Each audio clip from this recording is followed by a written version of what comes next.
أعوذ بالله من الشيطان الرجيم. بسم الله الرحمن الرحيم. ولقد نادانا نوح فلنعم المجيبون ونجيناه وأهله من الكرب العظيم وجعلنا ذريته هم الباقين وتركنا عليه في الآخرين سلام على نوح في العالمين. صدق الله العظيم. اللهم صل على محمد وعلى آل محمد كما صليت على إبراهيم وعلى آل إبراهيم إنك حميد مجيد.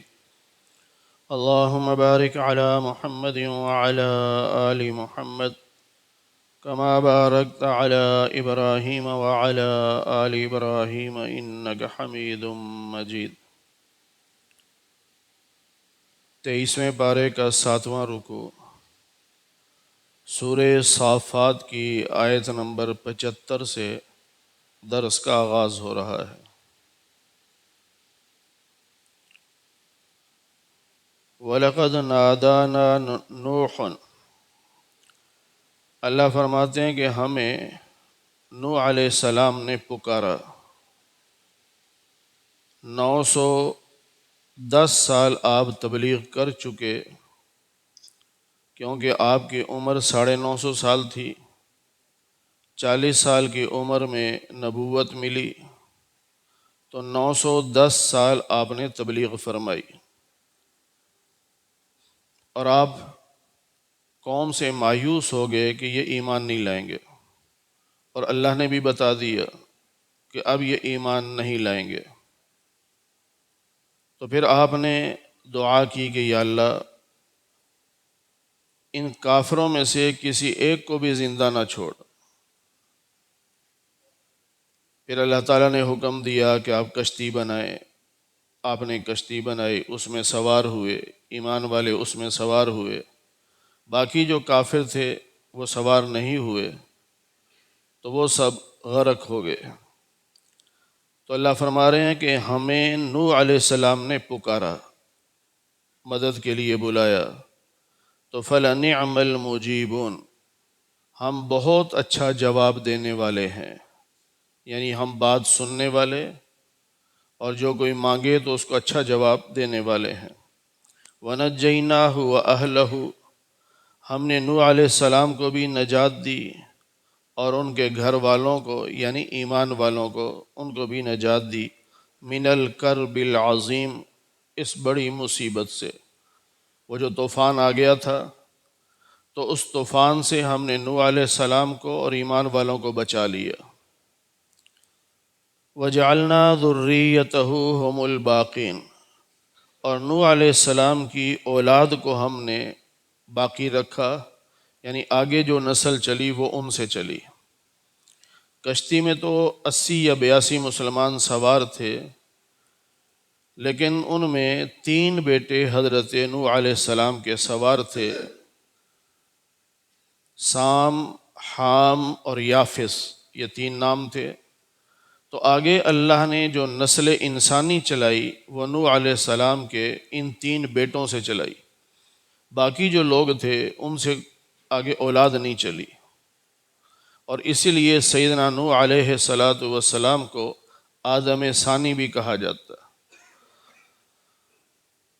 وَتَرَكْنَا عَلَيْهِ فِي الْآخِرِينَ، اور ہم نے بعد والے لوگوں میں یہ بات چھوڑ دی، یعنی طے کر دی کہ بعد میں آنے والے سب کیا کہتے ہیں، سلام علی نوح فی العالمین، تمام جہانوں میں سے نوح علیہ السلام پر سلام ہو، یعنی ہر مسلمان ان کو سلام پیش کرتا ہے۔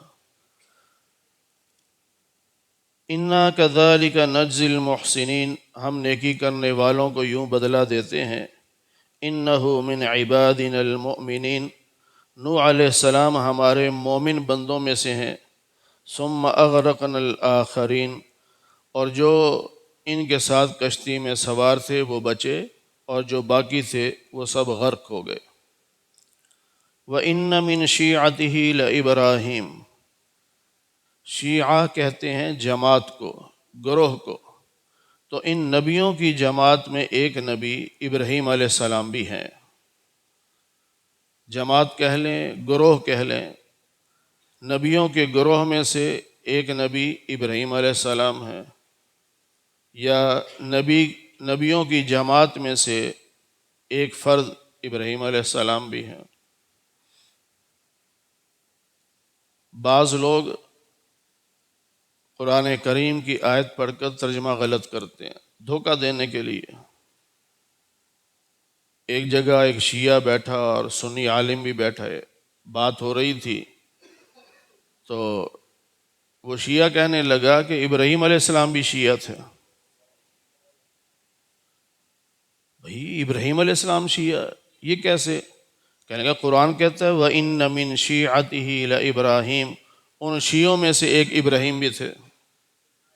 حالانکہ شیعتہ کا معنی ان کی جماعت ہے، کہ نبیوں کی جماعت میں سے ایک ابراہیم علیہ السلام بھی ہیں۔ اب وہ جو سنی عالم تھے وہ سمجھ گئے کہ یہ دھوکہ دے رہا ہے لوگوں کو، اور یہ ایسے نہیں، یعنی علمی انداز سے جواب دیں گے تو یہ نہیں مانے گا۔ تو انہوں نے کہا بالکل ٹھیک کہتے ہو تم، ابراہیم علیہ السلام بھی شیعہ تھے، اور جنہوں نے دین کے ٹکڑے کیے وہ بھی شیعہ تھے۔ تو وہ کیسے؟ قرآن کہتا ہے ان الذین فرقوا دینہم، جنہوں نے دین میں تفرقہ ڈالا، وکانوا شیعا، وہ شیعہ تھے۔ انہوں نے کہا نہیں یہاں مطلب یہ نہیں ہے۔ انہوں نے کہا وہاں بھی مطلب یہ نہیں ہے جو تم کر رہے ہو۔ تو بعض لوگ آیت قرآن کی پڑھتے ہیں، معنی غلط کرتے ہیں، عوام بیچاری نہیں سمجھتی، وہ سمجھتی شاید ٹھیک کہہ رہا ہے۔ تو اللہ کہتے ہیں کہ نبی کی جماعت میں سے ایک فرد ابراہیم علیہ السلام بھی ہیں۔ اذ جاء ربہ بقلب سلیم، اور یہ اپنے رب کی طرف متوجہ ہوئے صاف دل لے کر۔ دل صاف ہوگا تو اللہ راضی ہوگا۔ یہاں سے علماء نے مسئلہ نکالا کہ جو شخص عبادت کرے اور اس کا دل صاف نہ ہو، اس میں شرک کی ملاوٹ ہو، یا بے ادبی یا گستاخی ہو، تو اللہ کو ایسی عبادت نہیں چاہیے۔ اللہ اس عبادت کو قبول کرتے ہیں جس عبادت کے کرنے والے کا دل صاف ہو۔ تو اس لیے فرمایا ابراہیم علیہ السلام اللہ کی طرف متوجہ ہوئے صاف دل کے ساتھ۔ اذ قال لأبیہ وقومہ، آپ نے پوچھا اپنے والد سے بھی اپنی قوم سے بھی کہ ماذا تعبدون، تم کس کی عبادت کرتے ہو؟ وہ ظاہر سارے مشرک تھے، بتوں کی پوجا کرتے تھے، اور ابراہیم علیہ السلام کے والد جو تھے وہ تو بت فروش تھے، بت بنا کر بیچا کرتے تھے۔ تو ابراہیم علیہ السلام نے پوچھا کس کی عبادت کرتے ہو؟ اَإِفْكًا آلِهَةً دُونَ اللَّهِ تُرِيدُونَ، کیا تم اللہ کے علاوہ اور خدا بناتے ہو، یعنی ان بتوں کو خدا سمجھتے ہو؟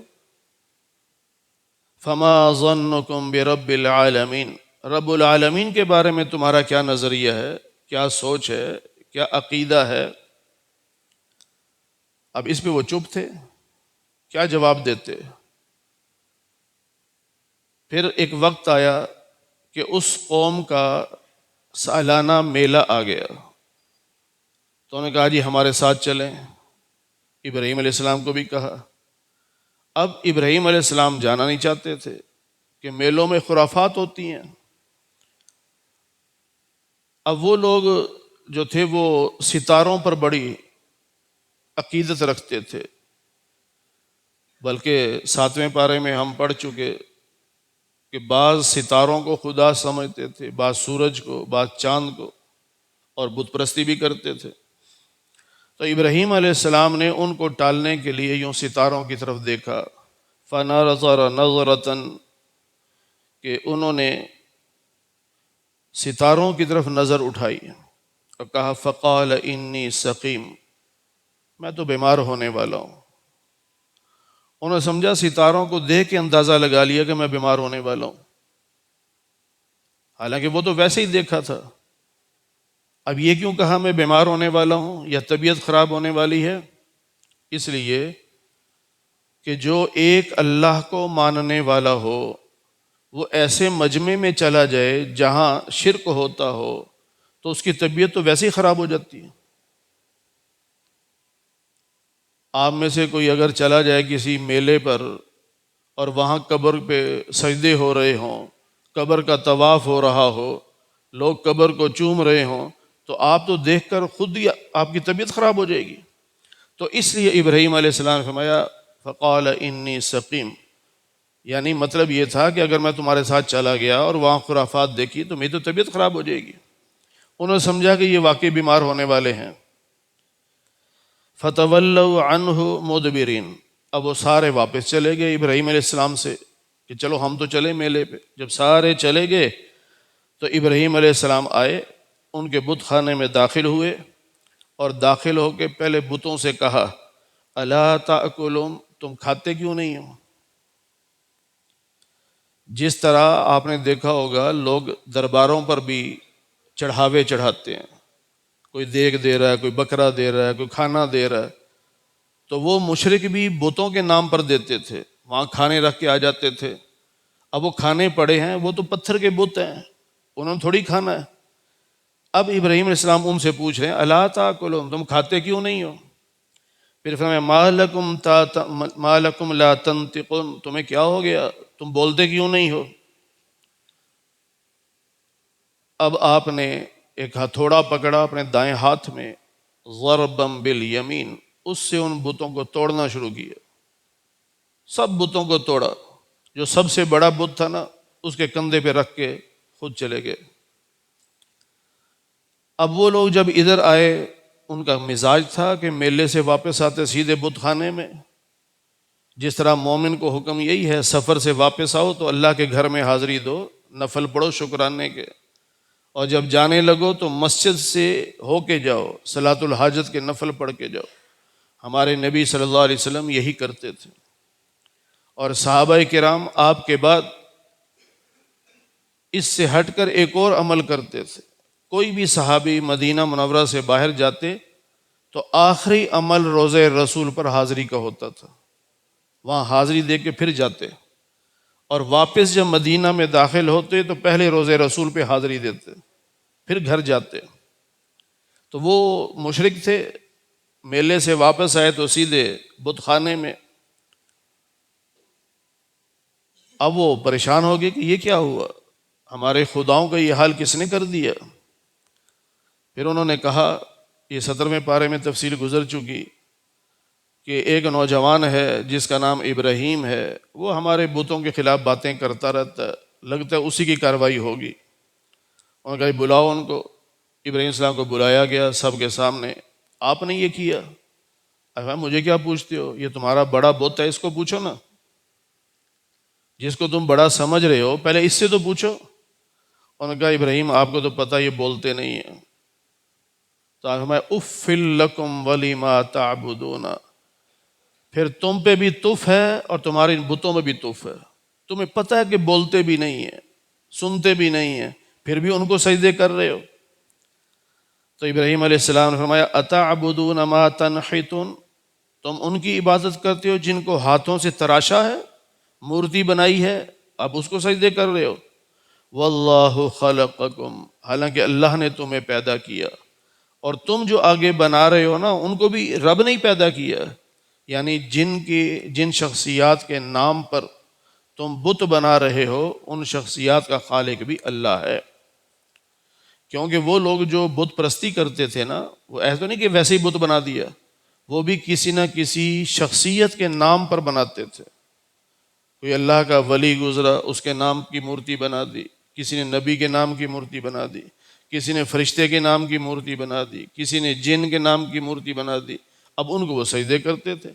تو اللہ نے ابراہیم علیہ السلام فرمایا کہ تمہیں بھی اور جن کی مورتیاں بنا کر تم پوج رہے ہو ان کو بھی رب نے پیدا کیا ہے۔ اب انہیں غصہ آیا، کیوں جواب تو تھا نہیں، اور یہ دنیا کا دستور ہے کہ جس کے پاس دلائل نہ ہونا وہ پھر لڑائی پہ اتر آتا، ظلم پہ اتر آتا۔ آپ پوری دنیا میں تجزیہ کر کے دیکھ لیں، آپ کافروں سے کہیں گے بیٹھ کے ہم سے بات کرو، ان کے پاس جواب نہیں ہے، اب وہ لڑائی کریں گے، بمباری کریں گے۔ یہ امریکہ کیا کرتا پھر رہا ہے دنیا میں؟ یہ ٹیبل ٹاک کیوں نہیں کرتے؟ ان کے پاس دلائل نہیں ہے، جواب نہیں ہے۔ تو ظالم انسان جو ہوتا ہے اس کے پاس جواب نہیں ہوتا، پھر وہ لڑائی کرتا ہے۔ تو ان کے پاس جواب نہیں تھا، تو کہنے لگے ابنوا لہ بنیانا، ایک بلڈنگ بناؤ۔ بلڈنگ کا مطلب یہ ہے کہ چار دیواری کر کے اس میں آگ جلاؤ۔ فَأَلْقُوهُ فِي الْجَحِيمِ، اور اس ابراہیم کو اس آگ میں ڈالو۔ بہت بڑی انہوں نے جگہ بنائی، اس میں لکڑیاں رکھی، پھر آگ لگائی، اور اتنا اس کی تپش تھی کہ کوئی قریب نہیں جا سکتا تھا، اور ہائٹ پر اتنی تپش تھی کہ کبوتر اوپر سے نہیں گزر سکتا تھا، اتنی تیز آگ۔ اب کون لے کے جائے ابراہیم السلام کو؟ بھی جو جائے گا وہ جلے گا۔ تو کہنے لگے ابراہیم آپ خود ہی چلے جائیں۔ میں کیوں جاؤں بھائی؟ پھر شیطان آیا انسانی شکل میں، اس نے آگے پٹی پڑھائی کہ وہ جس طرح جھولا بناتے ہیں اس کو ہلاتے رہتے ہیں، ہلا پھر چھوڑ دیتے ہیں یوں، تو وہ دور چلا جاتا ہے۔ تو یوں کر کے انہوں نے ابراہیم السلام کا ہاتھ پاؤں باندھ کر اس پہ بٹھایا، اور وہ ہلاتے رہے، ہلاتے جب تیز ہوا تو چھوڑ دیا اس کو۔ تو یوں ابراہیم علیہ السلام پھر اس آگ میں جا کے گرے۔ اب جب آپ جا رہے تھے تو فرشتہ اللہ سے بولا یا اللہ آپ کا خلیل ہے، آگ میں جا رہا ہے۔ فرمایا پھر یا اللہ اس کو بچائیں؟ فرمایا جاؤ پوچھ لو۔ فرشتہ آیا، ابراہیم کہو تو بارش برسا کے آگ بجھا دوں؟ ان کا خود آئے ہو یا رب نے بھیجا؟ ان کا آیا تو خود ہوں۔ فرمایا جاؤ تم، میرا رب مجھے دیکھ رہا ہے، مجھے تمہاری ضرورت نہیں۔ پھر اللہ نے حکم دیا یا نار کونی بردم و سلاما علی ابراہیم، اے آگ ٹھنڈی ہو جا ابراہیم پر، اتنی بھی ٹھنڈی نہ ہونا کہ سردی لگے، سلامتی والی ہو جا۔ آپ 7 دن یا ایک روایت میں 40 دن اس آگ میں رہے۔ اب لوگ سمجھ رہے ہیں کہ جل گئے، ختم ہو گئے، لیکن وہ رسیاں جلی ہیں، ابراہیم علیہ السلام کا ایک بال بھی نہیں جلا۔ بڑے مزے سے بیٹھے رہے، آگ بجھی، آپ باہر آئے تو لوگ حیران، یہ کیا؟ ہم نے تو اتنی محنت کر کے آگ جلائی، ان کو جلانا چاہا اور یہ بچ گئے۔ تو اللہ فرماتے ہیں کہ انہوں نے کہا کہ آگ جلاؤ اور اس میں ان کو ڈالو، تو فَأَرَادُوا بِهِ كَيْدًا، انہوں نے چال چلی، سازش کی ابراہیم کے خلاف، لیکن فَجْعَلْنَاهُمُ الْأَسْفَلِينَ، ہم نے ان کو ناکام کر دیا، ہم نے ان کو نیچا دکھا دیا۔ رب سے تو کوئی ٹکر نہیں لے سکتا نا، رب بچانے پہ آئے تو جو مرضی کر سکتا ہے، جیسے مرضی بچا لے۔ اب ابراہیم علیہ السلام جب بچ گئے، فرمایا انی ذاہب الی ربی، میں تو رب کی طرف جا رہا ہوں، یعنی رب کے حکم سے جا رہا ہوں یہ علاقہ چھوڑ کے۔ سیہدین، میرا رب مجھے راستہ دکھائے گا کہ میں نے جانا کہاں ہے۔ چل پڑے بس۔ آپ کے بھتیجے حضرت لوط علیہ السلام وہ ایمان لائے، آپ کی بیوی وہ آپ کے ساتھ تھی، بس 3 افراد تھے، چل پڑے۔ چلتے چلتے شام کے علاقے میں پہنچے، اب وہاں پھر ہجرت کر کے وہاں چلے گئے۔ اب بڑھاپا بھی آ چکا تھا، بعض روایات میں ہے کہ 70 سال سے زیادہ عمر ہو چکی تھی، اور بعض میں ہے کہ 90 سال کے قریب ہو چکے تھے۔ تو آپ نے دعا مانگی ربی حب لی من الصالحین، اے اللہ مجھے نیک بیٹا عطا کر۔ اولاد نہیں تھی، اب مانگ رہے ہیں اللہ سے، اے اللہ بیٹا عطا کر۔ یہاں ایک بات تو یہ سمجھ لیں، نبیوں نے بھی رب سے مانگا ہے، مانگنا رب سے چاہیے، کسی اور سے نہیں۔ دوسرا مسئلہ یہ سمجھ لیں، مانگے اپنی مرضی کا، جو آپ چاہتے ہیں مانگے، لیکن رب جو دے دے اس پہ راضی رہیں۔ مانگنے میں تو پابندی نہیں نا، اپنی مرضی سے مانگے، لیکن اللہ جو دے دے پھر شکوہ نہ کریں یا اللہ یہ کیا کر دیا، نہ، اللہ کے فیصلے پر راضی رہیں کہ میں اپنی مرضی سے مانگ رہا تھا، لیکن میرے رب نے جو میرے لیے بہتر سمجھا وہ مجھے دیا۔ جامعہ شفیہ میں استاد الحدیث ہیں مولانا یوسف خان صاحب، ان کی بیٹیاں ہیں 3، بیٹا کوئی نہیں۔ تو کسی شاگرد نے کہا استاد جی آپ کا بیٹا ہوتا؟ فرمایا نہیں، میرے رب نے جو دیا وہ ٹھیک دیا، ہو سکتا ہے کہ بیٹا ہوتا اور میری نیک نامی پہ حرف آ جاتا، وہ کوئی غلط کام کرتا، نافرمان ہوتا، مجھے تکلیف پہنچاتا، اور میری جو نیک نامی بنی ہوئی ہے ہو سکتا اس کو وہ ڈبو دیتا۔ رب نے جو فیصلہ کیا وہ ٹھیک ہے، میں راضی ہوں کہ رب نے مجھے بیٹیاں دی ہیں، تو اس لیے مانگی اپنی مرضی کا، راضی رہی ہے رب کے فیصلے پر۔ اللہ فرماتے ہیں فَبَشَّرْنَاهُ بِغُلَامٍ حَلِيمٍ، ہم نے خوشخبری سنائی ابراہیم علیہ السلام کو کہ آپ کے ہاں بیٹا ہوگا، حلیم، بڑی دھیمی طبیعت کا ہوگا، نرم طبیعت کا ہوگا۔ اب بیٹا ہوا اسماعیل علیہ السلام۔ اب جب وہ دوڑنے کے قابل ہوئے، بہت سارے واقعات ہیں جو یہاں ذکر نہیں ہیں، احادیث میں ہیں کہ جو ہی پیدا ہوئے ہیں اللہ نے حکم دیا ان کو لے جاؤ وہاں مکہ۔ اب اس وقت تو نام و نشان نہیں تھا بستی کا، جنگل تھا، یہاں چھوڑ کے واپس آ جاؤ۔ اب بیوی کو بھی چھوڑ رہے ہیں، دودھ پیتا بچہ اسے بھی چھوڑ رہے ہیں۔ اب بیوی پوچھ رہی ہے ہمیں کس کے حوالے کر کے جا رہے ہیں، اور حکم یہ تھا کہ آپ نے جواب نہیں دینا، آپ خاموشی سے چل رہے ہیں واپس، بیوی پیچھے پیچھے، اس جنگل میں کس کے حوالے کر کے جا رہے؟ پھر بیوی کو خیال آیا کہ تو اللہ کے رسول ہیں، تو فرمایا کیا اللہ کے حکم سے ہمیں چھوڑ کے جا رہے ہو؟ آپ نے صرف سر ہلایا، جی ہاں۔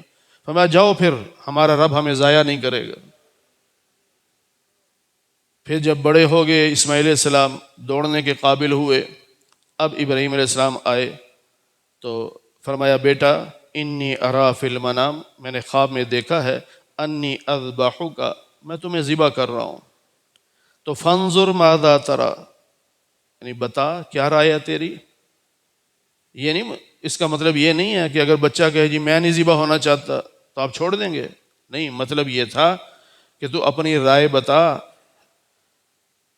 اپنی مرضی سے ذبح ہونے کو تیار ہے، زبردستی کروں، یہ مطلب تھا کہ ذبح تو کرنا ہے، حکم ہے رب کا، خود تیار ہو جائے گا یا زبردستی کروں، یہ مطلب تھا۔ اب یہاں بھی مسئلہ سمجھ لیجئے، نبی کا جو خواب ہوتا ہے نا وہ وحی ہوتا ہے، نبی کا جو خواب وہ وحی ہوتا ہے، خواب میں جو وہ کر رہا ہوتا ہے سمجھو وہ رب کا حکم ہوتا ہے، ہر بندے کا نہیں، صرف نبی کا۔ آج کل کئی ہمارے جاہل ہیں، میرے پیر صاحب نے کہہ دیا، وہ پیر بھی جاہل، آگے وہ بھی جاہل، علم ہے کوئی نہیں۔